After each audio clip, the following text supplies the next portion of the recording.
The second half of the year kicks off with a bang, having some all-action titles, strategy roguelites, the continuation of the modern idle game and much more, so let's begin with Advent Neon, a self-described hyperactive 2D action platformer where you dash through levels at light speed, chaining attacks and freezing time to shred robot enemies. Our hero, Neon, has use of the full set of a platform fighter's moveset with 8-way attacks and dashes along with cancelable attacks, adding a level of intensity to the combat that is quite different from its Sonic inspiration. You can freeze time to set up combos, but can also parry enemy attacks, which is combined with smooth as butter platforming, which makes traversal a joy, having some great pixel art as well, and has been long in development, so I'm happy to see this make it to release. From the developer of Buckshot Roulette comes S.p.l.i.t, a short narrative-driven psychological horror game in which you are attempting to gain root access into an unethical superstructure using terminal-based hacking tools and immersive chat interfaces. Communicate with your fellow technicians over an IRC-like chat tool, gaining intel and learning more as you attempt hacking puzzles, with the look certainly resembling a horror game and is signature of this developer. This video is brought to you by Rhythm Storm, a roguelite bullet heaven title with rhythmic elements, having some absolutely jaw-dropping visuals where you pilot a vehicle and blast away at swarms of enemies. The action takes place within abstract arenas, and everything in this game other than you pulses to the beat. Get in the groove as you dodge, maneuver and attack,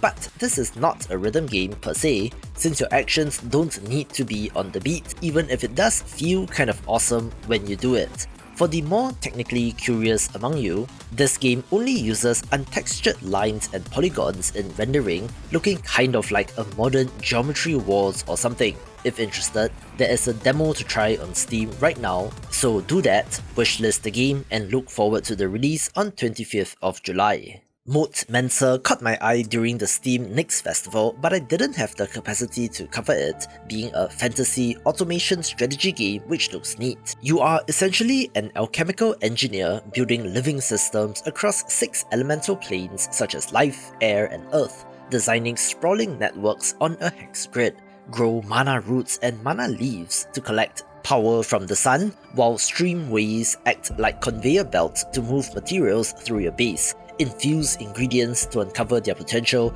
being key to unlocking new tools, structures and spells. There is an adversarial force known as entropy which will wreck your setup, although I'm not sure what form it takes, whether it spawns enemies or if it is just a creep-like substance, since this is not shown in the trailer. You have to design and optimize your factory layout, with each realm providing their own unique resources and hazards, along with what appears to be a massive skill tree, so yes, Magic Factorial sure does have its appeal. One of the most anticipated titles of the month is DREADZONE, a first-person survival game in which you play as one of the infected trapped inside a deadly quarantine zone overrun by the Xeno-29 virus, one that eventually transforms its victims into horrible mutants. Set in a post-apocalyptic 2030, you are dropped into a desolate area filled with abandoned houses, factories, bunkers and wild terrain, where survival depends on scavenging, crafting, building shelter and staying alive against mutants, hostile survivors and dangerous wildlife. So far, so standard for a survival game. Forage for food, wood and scrap to craft tools, weapons and defensive structures while constantly securing safe zones and reinforcing your base. Combat gives you access to melee weapons as well as modern firearms, but interestingly, you can choose to either ally with the scientists that are searching for a cure or fully embrace the virus and join the mutant hordes. I don't know if this is completely binary or if there's some sort of middle path in between, but you know how these games tend to be. There's always a mass audience for titles like this, with a plus point being its visual style, which is nice and modern and looks like it's for fans of the genre. We also have the Steam release of Monument Valley 3, the latest entry in the ultra-cozy isometric puzzle adventure game series, where you have to guide the main character through surreal, Escher-inspired architecture filled with shifting perspectives and symbolic interactions. Set in a softly apocalyptic world drowned by rising water, you sail between floating islands to manipulate geometry to restore secret light and reconnect a fractured community. Gameplay centers on spatial reasoning, being level-based, each presenting a compact diorama where rotating platforms, sliding blocks, and unfolding structures reveal new paths and hidden connections. I love the minimalist art style of this, which looks absolutely gorgeous, with this in many ways resembling the first two games, but those are equally beautiful titles, so I'm not complaining. Also, the developers mentioned that it will include the full story mode at launch, with additional puzzles and chapters to come post-release, which will be completely free, adding a live service element, so to speak, but it is one of the indie game OGs that is worth a mention. Speaking of OGs, the shutdown of developer Mimimi Games, makers of Shadow Tactics, Blades of the Shogun, Desperados 3, and Shadow Gambit The Cursed Crew, marked a shift in the landscape since they were the masters of the isometric real-time stealth tactics title, but other developers have rose to the occasion, such as with Eriksholm The Stolen Dream, with this having more of a focus on the narrative. Set in the vaguely early 1900s Scandinavian-inspired Nordic city of Eriksholm, you play as Hannah, pursuing her missing brother, who vanishes after the police begin to pursue him, with our heroine having to figure out why and where he went. There will be 3 playable characters,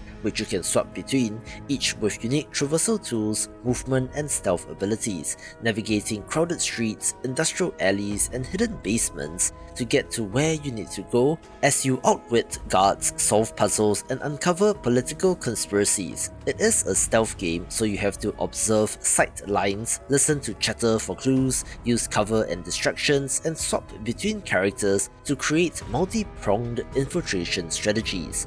The isometric perspective and free camera allows you to scout and plan ahead, and once you figure it out, execute the plan in real time with all your characters. It looks pretty sweet as well, with a narrative which unfolds through uncovering dossiers, environmental clues and cutscenes, where games in this genre are difficult to come by, so if you're a fan, you know what to do. Total Chaos is a first-person survival horror game in which you wash ashore a decrepit mining colony named Fort Oasis, scavenging for scraps and makeshift tools to defend yourself against deranged creatures and creeping madness. Explore the decaying ruins of this abandoned coal mining island as you follow a cryptic walkie-talkie voice deeper into the shadowed corridors and collapsing tunnels, while confronting not only physical threats but also your own unraveling psyche. Environmental storytelling, resource scarcity and survival are key, with a sick desaturated look as well. Combat looks pretty intense, as expected for a first-person horror title with some gross monster designs. Interestingly, this is from the developer of Turbo Overkill, which is a very different kind of first-person shooter, going in the ridiculous boomer shooter direction, but different can be good, so I'm very curious about this. Another game with a very interesting pedigree is The Drifter, coming to us from Powerhoof, best known for the multiplayer party game Crawl of all things, with this being a pulp-style point-and-click adventure thriller in which you embody Mick Carter, a drifter pulled into a deadly conspiracy after witnessing a murder and being killed himself, only to awaken mere seconds before his own death. He is framed for the killing that he witnessed, and as a drifter, his past torments him constantly, and he also can't help shake the feeling that something followed him back from the other side. It looks like a classic point-and-click adventure game, but the developer describes it as cutting the brake lines, meaning that it moves at a faster pace with the storytelling, and has more down-to-earth practical puzzles with an overall gritty detective movie kind of vibe as well. Their pixel art is great, not exactly high-bit modern pixel art, but it still looks awesome like Crawl. The voice acting, at least from the trailer, sounds great as well, with the web of conspiracy pulling everything in from shadowy corporations and the supernatural, as well as the 1,000-year obsession of a madman, so if that doesn't get you intrigued, I don't know what will. Moving on, we have something very different in terms of vibes since Fischer's Fishing Journey is a casual idle desktop fishing simulator having, of course, a cat as the main character and some awesome hand-drawn art, so what's not to love? Casually catch fish and enjoy the ambiance while working or relaxing, with the option for full screen with detailed backgrounds and environments, or minimize to just show off the cat and the body of water. There's also dynamic weather and a day-night cycle, so you can see the same locations at different times of day, where you occasionally check in, adjusting bait, collecting catches, earning fish coins, and deciding on whether to sell the fish or to add them to your personal aquarium for bonus rewards. You can upgrade rods, unlock new fishing locations and aquarium slots, and breed rare species, looking like a cozy and absolutely wonderful one of these. But there have already been quite a number of these, so I wonder when the bubble will burst. Spire Falls is a procedurally generated open-world hardcore action RPG in which you create your own adventure through dynamic systems, dense dungeons, and emergent encounters. Set in a dark fantasy land cursed by the collapse of the first Devil's Spire, you create a custom character, choosing your race, stats, and even origins, and delve into an interconnected world where every choice matters and consequences are permanent. It is a lot more involved than your regular first-person RPG, emphasizing freedom and interconnectivity since you can build structures, farm, fish, mine, recruit NPCs, and join or betray factions, with the regular inventory, crafting, combat, and magic systems to support this design. Combat is deliberate and tactical, featuring 18 diverse weapon types, dodge and parry options, blocking, kicking, and physics-driven enemy interactions like pushing foes off cliffs, with a throwback art style that is supposed to be from 30 years ago, so 1995? Definitely standing out and could be a hidden gem. Becoming Saint is a real-time strategy roguelite in which you guide a young preacher through medieval Italy, forging a doctrine and rallying followers to convert city-states in the pursuit of sainthood.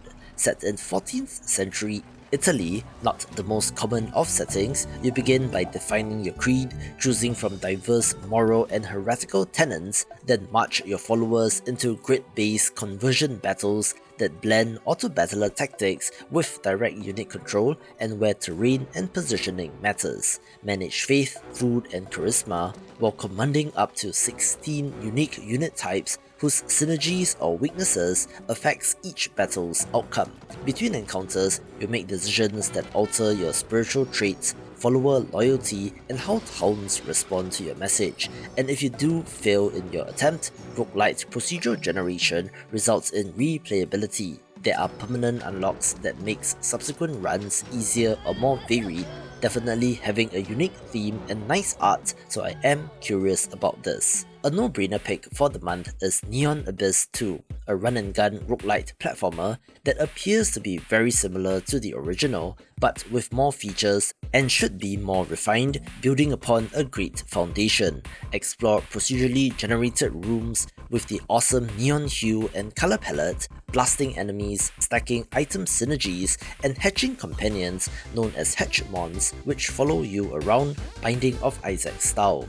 Your weapons are highly customizable, ranging from melee weapons to firearms, mixing and matching as you see fit, with an almost bullet hell kind of influence on the minute-to-minute action. New in this sequel is a faith mechanic, which lets you gamble accumulated power in shops, recruit extra Hatchmons, or spin for high-risk upgrades, but do note that this will be an early access release. An ultra-cozy title is Hotel Galactic, a management sim in which you restore a derelict space hotel into a thriving retreat for all sorts of guests. Set on a floating island drifting through the cosmos, you oversee every operational detail, from laying out rooms and kitchens to hiring staff, harvesting island resources, tending to magical gardens, and catering to guest preferences. The core tycoon and management sim aspect are strong, with the modular building system as you design hotel wings, optimize guest flow paths, assign priorities to staff, and decorate with themed furniture that affects visitor satisfaction. There are also more life sim style aspects, such as exploring the island, gathering ingredients, crafting dishes, and befriending creatures and custodial spirits, which enrich hotel ambience and unlock new features. There's also a heartfelt storyline as you are guided by the ghost of your grandfather, telling a tale of his resistance against the bureaucratic Galactic Peace Corps, having some of the most amazing looking anime-inspired cutscenes and looks great in-game as well.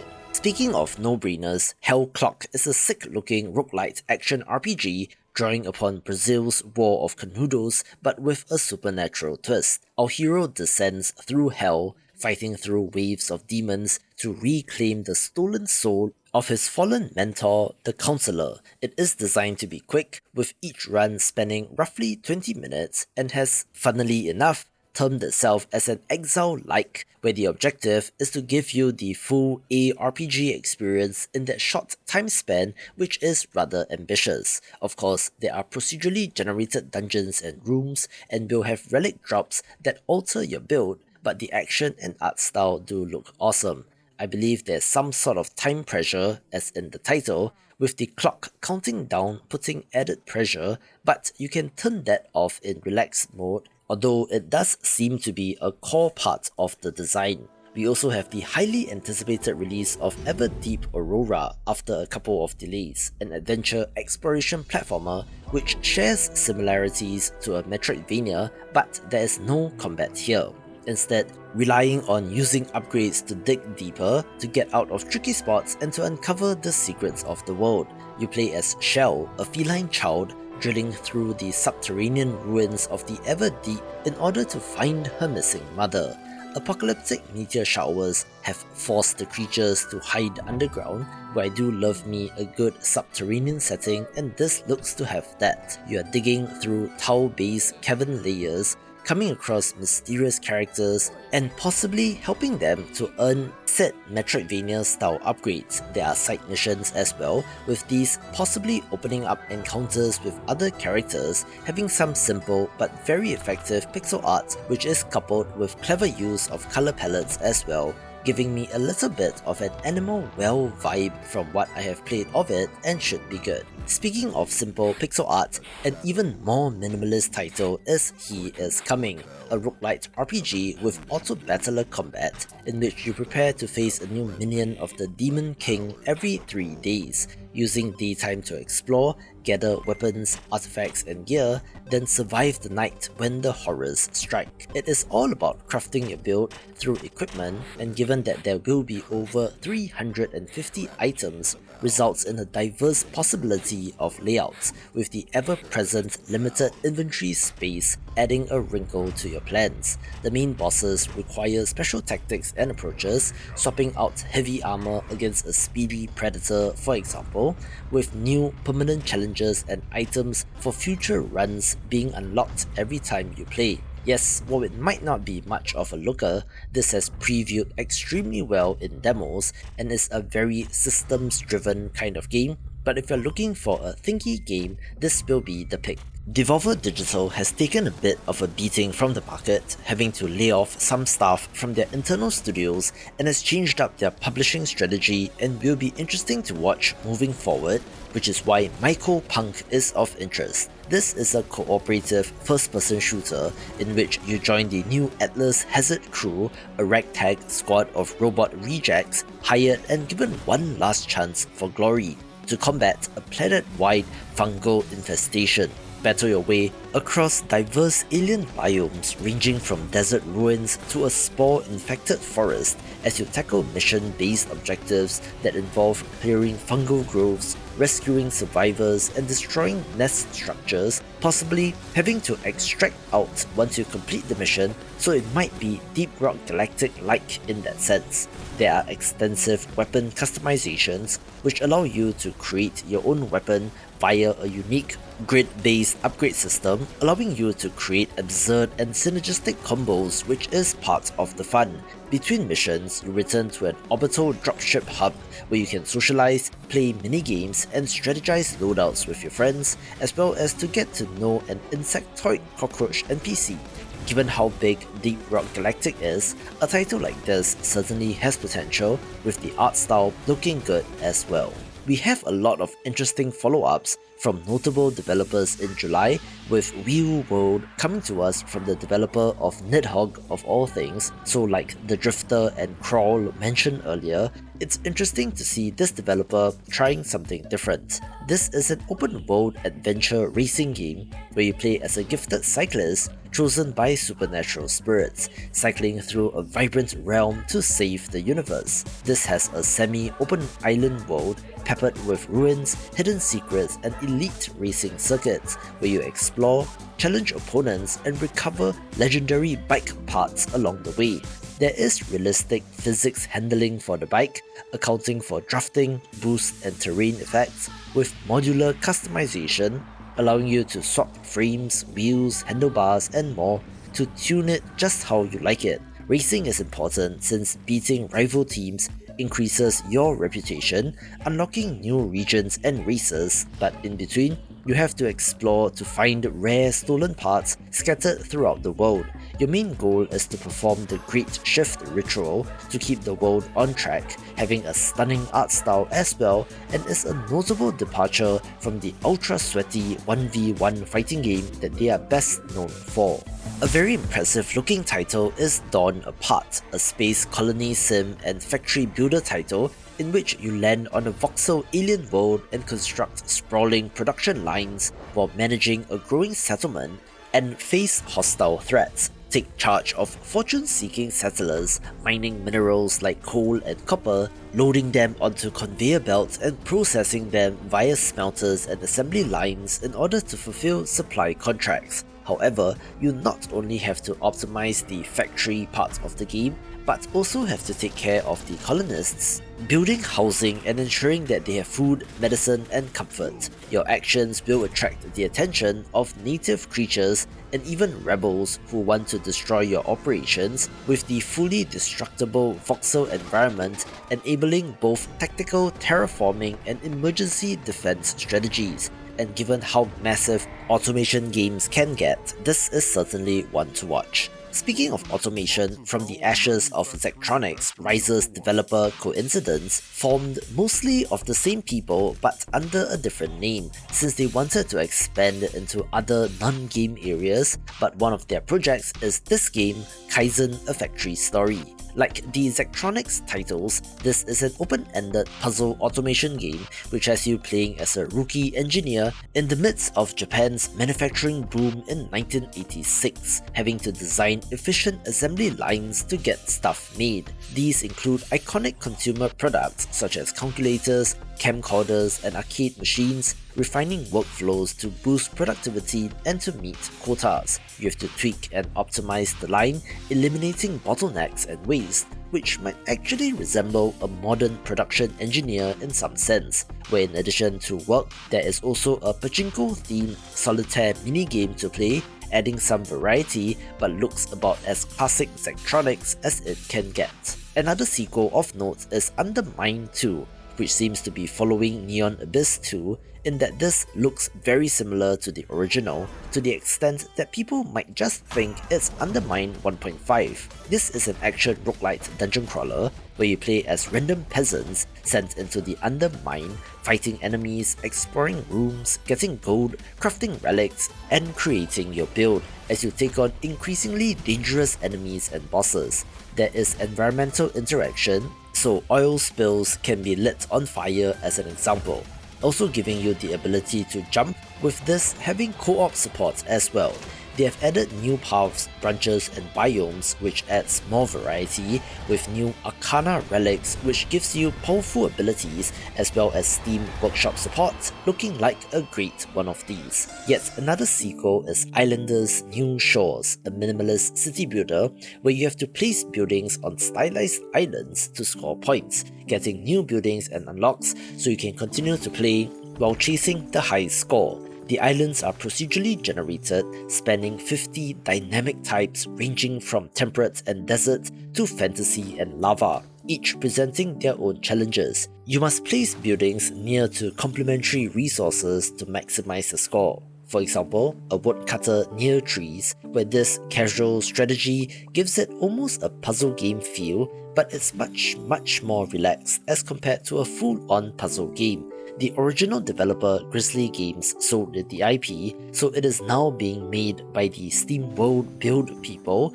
adding a new boons mechanic, a one-time tactical power-up earned mid-level that lets you duplicate or swap buildings, which can be rather powerful. Scoring complexity has also been increased, with new building types rewarding line of sight, distance, and even inter-island strategies looking like an absolute delight as well.